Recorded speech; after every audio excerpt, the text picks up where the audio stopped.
From the nation's capital, Eye on Washington with Marilee Joyce. A weekly discussion about the federal issues most important to Nevada.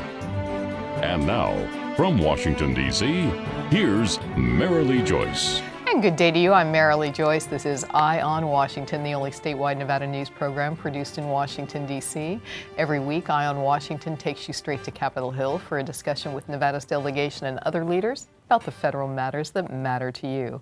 Today's topic, breaking the dependence on foreign minerals. We'll find out the latest in the effort to find domestic resources for critical minerals. And my guest today is Nevada U.S. Congressman Mark Amodei. Thanks for being here again. Thanks for having me, Marilee. Appreciate it. Well, late last year, President Trump signed an executive order to reverse the nation's dependence on foreign imports of critical minerals, calling these minerals, quote, essential to American prosperity and national security. And today on Eye on Washington, we'll learn why my guest says that news is good for Nevada and this nation. We'll look at his critical minerals bill and whether it has new life in light of the administration's focus on finding domestic mineral sources. And we'll learn about the Congressional Western Caucus and how the congressman uses it as a platform to push for Nevada and other Western issues. Well, let's start with the Trump administration's focus on domestic energy production.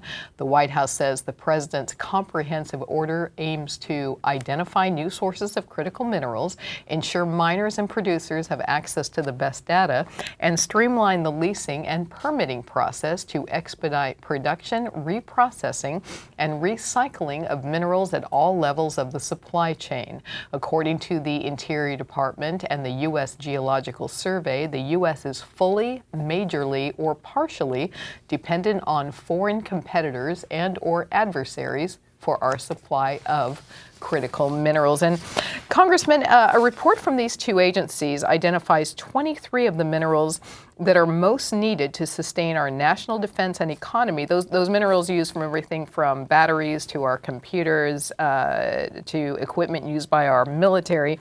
How dependent are we on these foreign sources for their critical minerals? Well, actually, most of those specific 23, I believe, were at or near 100% dependent. So in other words, for us to fabricate, and there's health equipment included in there too. It's not all just Department of Defense stuff.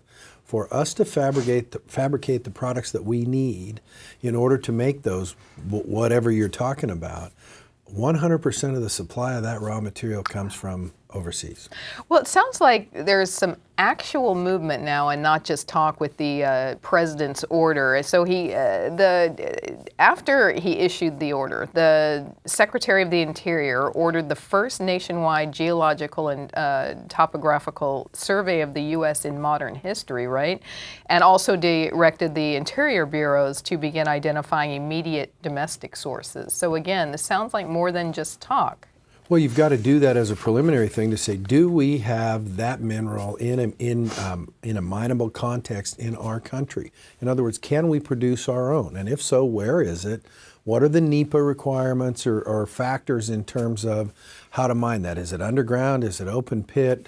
You know, is it within the top 18 inches? It all depends on whatever the material is or the different elements. So, you know, that's good that they're doing that so that it gets, if you will, the ball teed up. So it's like, okay, we're going to start producing our own lithium or our own whatever. Then that sends a clue to private industry, since there is no national mining company, to say, okay, go explore here, go start the permitting process. If it's private land, if it's public land, all that preliminary stuff before you start digging up or whatever, extracting the mineral so that it can be refined and processed. You travel back to Nevada, of course, a lot on the weekends and on congressional breaks. I'm curious about, of course, what all Nevadans think about this, but in your mining communities, what are you kind of hearing as far as hopefulness that there might be some more focus on domestic sources? Well, you know what this is? I mean, there's a big part of this is just how long it takes to go through the process. Now, Marilee, it's important to know it's not how long it takes to go to the process and you're guaranteed a yes. It's like how long it takes to go through the process even to get a no. Just the permitting process exactly. itself. Sure. And so when you talk, what this really does is says, listen, you've got 30 months. You've got 2.5 years tell Marilee Joyce's application yes or no, so that she either figures out that she thinks she's been wrong and sues you, or she goes someplace else. Sure. Or she gets a yes. It takes that long. Years. Well, let me put it this way. If we're limiting it to 30 months, right now it's unlimited. I mean, there's folks that took a decade in some instances. You know, we're going to spend the next segment talking about your big effort to contribute to this reduction in dependence on foreign minerals. But for now, why have you been focused on making things easier for what you call, and many times on this show, in fact, overly burdened, overly regulated American mineral producers? Well, because some people, in my view, have used the process to get to know. We're just going to drag it out so long that you're going to die by attrition.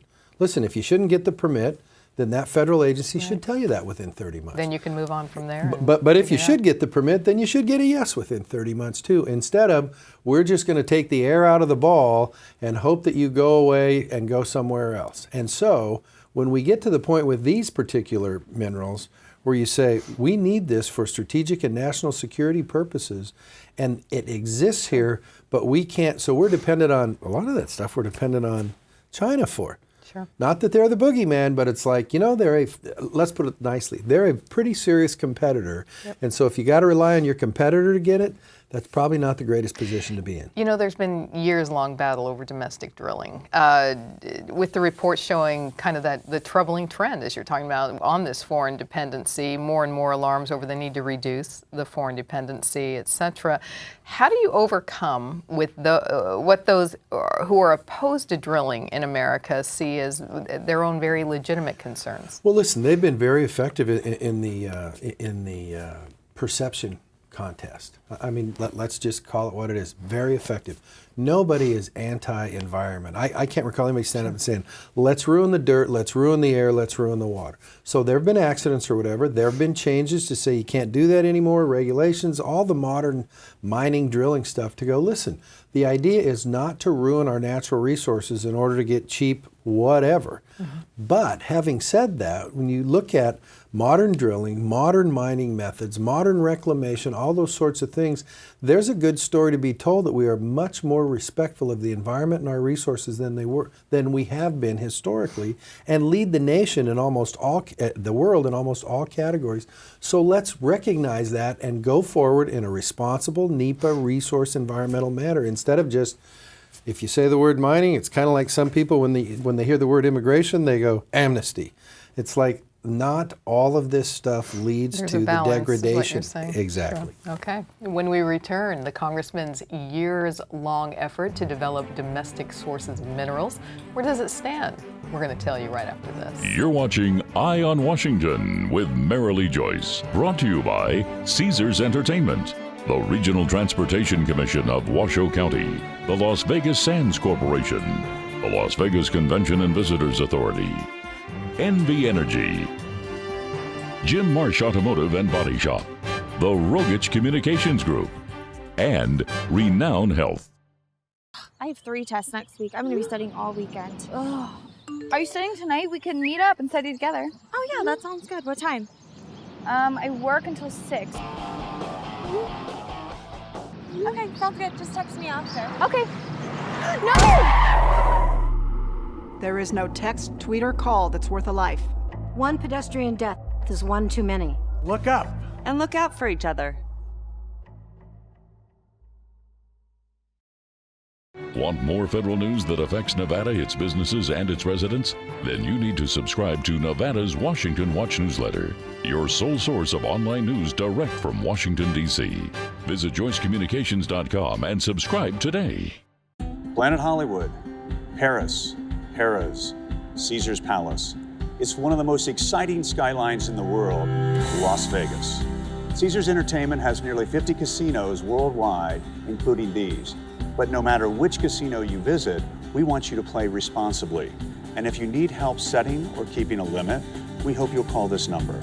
You see, we know you're coming to our casinos to have a good time, and we always want you to leave feeling like you did. Put the keys down, Kevin. But I'm gonna drive home. There are several warning signs present that you shouldn't be driving. I've taken 25 selfies in the last 10 minutes. 26. Yep, I'm definitely gonna call a ride home.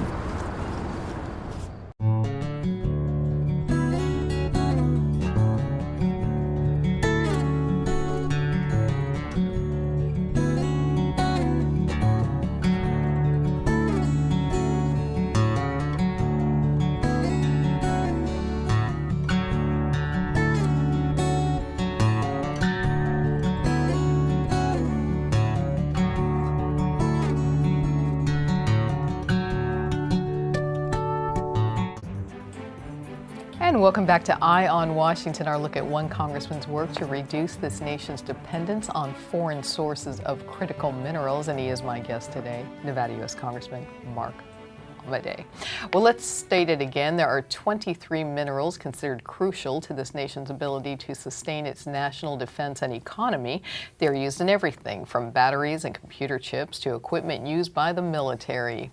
If it were up to Congressman Amodei, it'd be a whole lot easier to mine for these and other minerals here in the United States. In each of the past 3 Congresses, the House has passed his National Strategic and Critical Minerals Production Act. This legislation seeks to address delays in the permitting of American mining projects, which can currently take 7 to 10 years or longer. It requires the Secretaries of Interior and Agriculture to more efficiently develop domestic sources of minerals considered critically and strategically important to the economic and national security of the United States. It requires deadlines to be set and adhered to. It established goals and tracks progress and streamlines judicial review and legislation. And, you know, Congressman, I mentioned that in the past 3 Congresses, the House has passed your bill. I want to add that in May, the House passed an amendment to the National Defense Authorization Act with your amendment with similar language to that of the Act.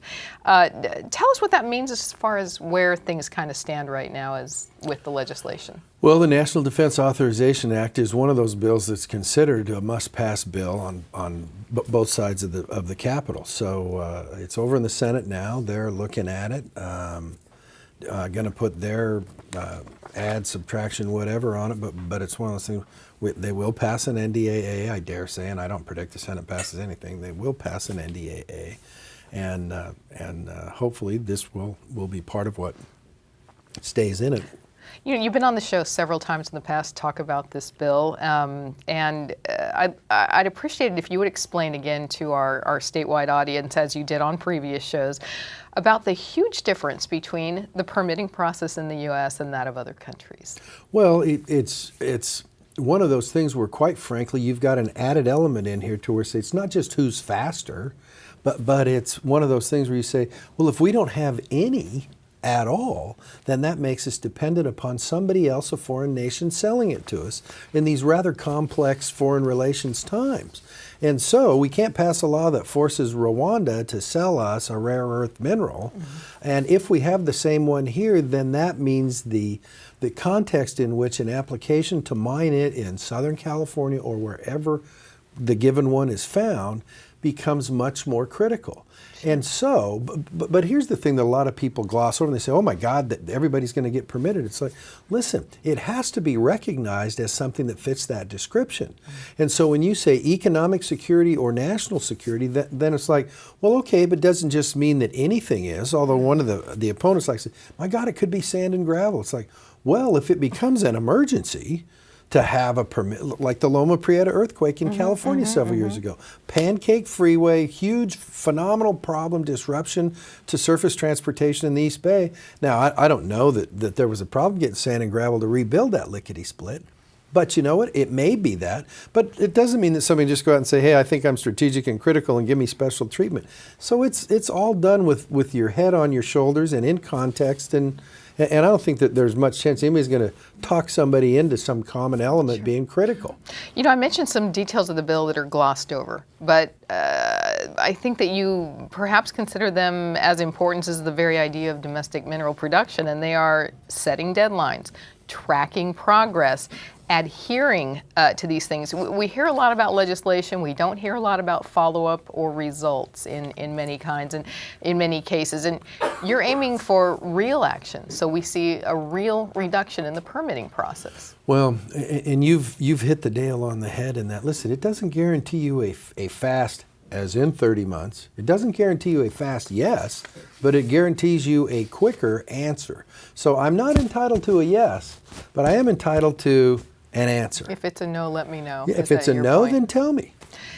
It's easy to get how critical minerals affect batteries, computers, medical equipment, other things that rely on gold for, their existence and functionality. It's harder to get our heads around the impact on national security, and you've mentioned that before too. Why is it actually dangerous to rely on some foreign sources for our minerals? Once again, because as you look around, especially with those first 23 that the administration has mentioned, although we're not for a specific list, because if it turns out you're not on the list, then imagine the administrative process to get on it. So it's like, listen, it just means if you make a finding, ours does, says if you make a finding that you are, then you are. Mm-hmm. But here's the problem is, if you look at those 23 specifically, many of those are in China right now. And like I said, it's not that the Chinese are evil people, but quite frankly, they are arguably our #1 competitor in the world right now. If they're not, they're #1A. And so it's like, really, I got to rely on the opposing team to make sure I got enough air in the football if I want to kick a field goal? Doesn't sound smart to me. With that, when we return, what is the Western Caucus? Why is it important to all of you watching and listening today? Well, my guest is going to tell us right after this. Nevada's direct link to Capitol Hill. Eye on Washington with Marilee Joyce. The only statewide Nevada news show based in Washington, D.C. All the top federal matters that matter most to Nevadans. Marilee talks with our congressional delegation and other leaders about the federal news you need to know. Eye on Washington with Marilee Joyce. Nevada's Eye on Capitol Hill. When you think RTC, what comes to mind? How about jobs? RTC road projects bring thousands of jobs to Washoe County, expanding and connecting northern Nevada, growing our local economy, providing a more secure future for our residents and their families. So when you think jobs, think RTC. Your RTC, the RTC of Washoe County. We're not a miracle drug. We're not a technology. We're not doctors.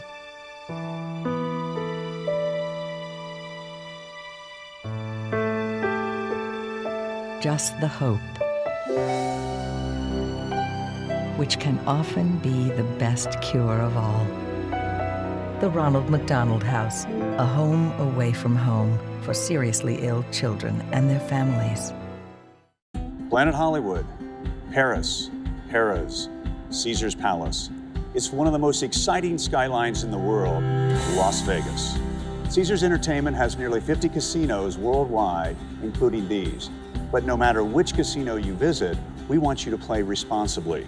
And if you need help setting or keeping a limit, we hope you'll call this number. You see, we know you're coming to our casinos to have a good time, and we always want you to leave feeling like you did. They call me Prince like I'm royalty or something.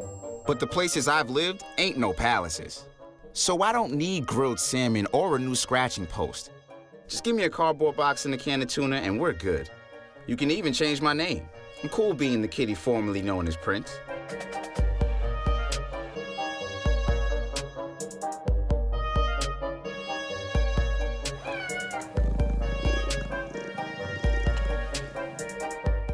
We all think about it. You think about it when he buckles in, when you check your mirrors and put away your phone. RTC thinks about safety too. In fact, we create it. Center turn lanes mean fewer blind spots. Bike lanes keep cyclists and you safe. Roundabouts reduce injury collisions, and all these crosswalks are designed to keep families like yours safe. Safety is your priority, and it's ours too. Every day, in everything we do. And welcome back to Eye on Washington, our discussion of my guest's work to streamline production of critical mineral and reduce our reliance on foreign sources of fuel. We've been visiting with him, Nevada U.S. Congressman Mark Amodei. Well, mining is, of course, a top industry in Nevada, and therefore it's a huge priority of my guest to advocate for legislation favorable to mining. And while mining is a big deal to Nevada, it's also a big deal to a lot of Western states. And in fact, there are a lot of issues that Western states have in common. My guest, the congressman, believes that when it comes to working on your behalf, there often is strength in numbers, which is why he joined the Western Caucus shortly after coming to the Hill, of which he now serves as the vice chairman. You may have seen prior shows I've done on various caucuses important to Nevada, and if so, you know a congressional caucus is a group of House members that meets to pursue common legislative objectives. The Western Caucus promotes Western and rural interests. It's dedicated to those main principles. These main principles: multiple use, private property, limited government, and local decision-making. It's a leading advocate for public land users and many important Western industries like energy development, ranching, farming, recreation, and, as we've discussed, of course, mining. And fun trivia for my audience: the caucus was formed in 1983 by 4 House members, including Nevada's own Congresswoman, Barbara Vukanovich. Congressman, I love that you're currently continuing to serve on a caucus that has grown so much since Congressman Vukanovich helped to set it up. You've served almost since your first swearing in. Share with us some of the legislative victories for the West that kind of you can credit to some efforts for the education of other members that came from the caucus. Well, you know, off the top of my head, they've been extensively involved in making sure that PILT continues to be funded. Now, even though there's 49 states that get payments in lieu of taxes for the federal land that people own in the West, that's a phenomenally important thing. So that got a little iffy a few times. The Western Caucus coalesced. Endangered species issues, quite frankly, whether it's wolves, sage hen, you know, numerous ones of those were, quite frankly, they've come together and tried to spotlight where they think the successes are in recovering those species, things like that. You know, wildland fire, you name it. You mentioned the importance of balance. So I want to say, I mentioned some of the caucus's priority. We also need to note that a top official focus is, quote, sustaining a vibrant Western economy and also protecting and enhancing the environment. So again, the kind of the balance between using the land for positive economic purposes, also enhancing and maintaining and protecting the environment. I don't think you can have one without the other. There are some fights over that, though. Well, I mean, once again, it's the perception suite. If you're doing it, I mean, I just think it's fairly basic. If you get past the perception and the talking points, that you can't enhance the outdoor experience or enhance agribusiness on the range. You can't enhance the mining industry without being respectful of the resource at the same time. You know, when the caucus was formed with just those 4 members back in 1983, the reason for it was for states to manage federal lands within their borders. Now it has 40 members and a whole lot more concerns, doesn't it? Well, and it does, and we've got members, Steve Scalise from Louisiana is a member, Jeff Duncan from South Carolina is a member, we've got members from upstate New York. So, you know, I think those folks realize that one of the leaders in focusing on resource issues and federal land management is the Western folks, and so it's become a voice for both sides of the Rockies. Excellent. And when we return, Congressman Amodei's Western Caucus goals and the rest of this year and moving forward, he's going to tell us right after this. Planet Hollywood, Paris, Harrah's, Caesar's Palace. It's one of the most exciting skylines in the world, Las Vegas. Caesars Entertainment has nearly 50 casinos worldwide, including these. But no matter which casino you visit, we want you to play responsibly. And if you need help setting or keeping a limit, we hope you'll call this number. You see, we know you're coming to our casinos to have a good time, and we always want you to leave feeling like you did. Nevada's direct link to Capitol Hill. Eye on Washington with Marilee Joyce. The only statewide Nevada news show based in Washington, D.C. All the top federal matters that matter most to Nevadans. Marilee talks with our congressional delegation and other leaders about the federal news you need to know. Eye on Washington with Marilee Joyce. Nevada's Eye on Capitol Hill.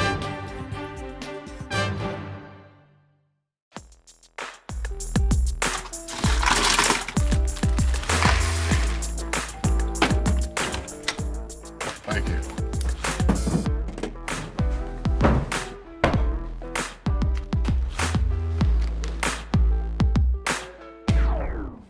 You got a king?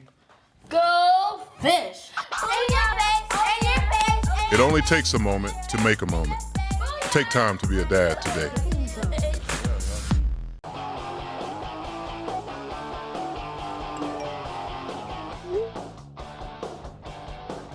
Are you studying tonight? We can meet up and study together. Just text me after. Okay. No! There is no text, tweet, or call that's worth a life. One pedestrian death is one too many. Look up. And look out for each other. Having your child hospitalized can be a terrifying experience for any parent. In one moment, everything can change. Here at the Reno Ronald McDonald House, we can help. We keep families together when it matters the most by providing a home away from home for families with children in the hospital. Parents who stay at the Ronald McDonald House have more time with their children during the healing process. Please contact us today for more information and to see how you can help. Donate online at rmhc-reno.org. Want more federal news that affects Nevada, its businesses, and its residents? Then you need to subscribe to Nevada's Washington Watch newsletter, your sole source of online news direct from Washington, D.C. Visit joycecommunications.com and subscribe today. And it is time for our closing segment of today's Eye on Washington. We've had as our guest today Nevada U.S. Congressman Mark Amodei. Congressman, of course, your critical minerals work is very big for Nevada. Tell us, what other Western issues are especially important to the state right now, and what are you doing both on your Western caucus and in general to advocate for them and work for them? Well, I mean, as a whole Western thing, we're taking a look at personnel in BLM, new administration, trying to fill people out in critical slots at the Department of Interior and the BLM levels, down to those state directors and those district directors. The lawyer for Nevada happens to have recently retired. That position is located in Sacramento, California. We think that's dumb. It's the only thing, it's the only one in the West that isn't located in the state that they're serving. You mean the headquarters is? No, not the headquarters. The lawyer is in the Sacramento state office instead of the Nevada state office. Like, come on, Mr. Secretary, let's do. You don't need an act of Congress to do that. Get someone We're in working Nevada. on wildland fire. We're working on rehabilitation. We're working on endangered species with the sage hen, stuff like that. So, you know, it's one of those things where you can never say mission accomplished. Like, you got to get up every day and turn the crank. Keep an eye on it. Stay close to it, and see if you can't move the ball down the road. All right. Thanks for being here today. Thank you. And that does wrap up today's Eye on Washington. I hope you'll join us next week for another look at federal matters that matter most to you in Nevada. In the meantime, though, we are always here for you, providing all the federal news Nevadans need to know. Just go to our website, joycecommunications.com. While you're there, check out all the federal issues that impact Nevada. You can like us on Facebook, follow me on Twitter, catch up with any shows you may have missed on our YouTube page. Thanks for joining us today on Eye on Washington. I'm Marilee Joyce in Washington, D.C. Have a great day.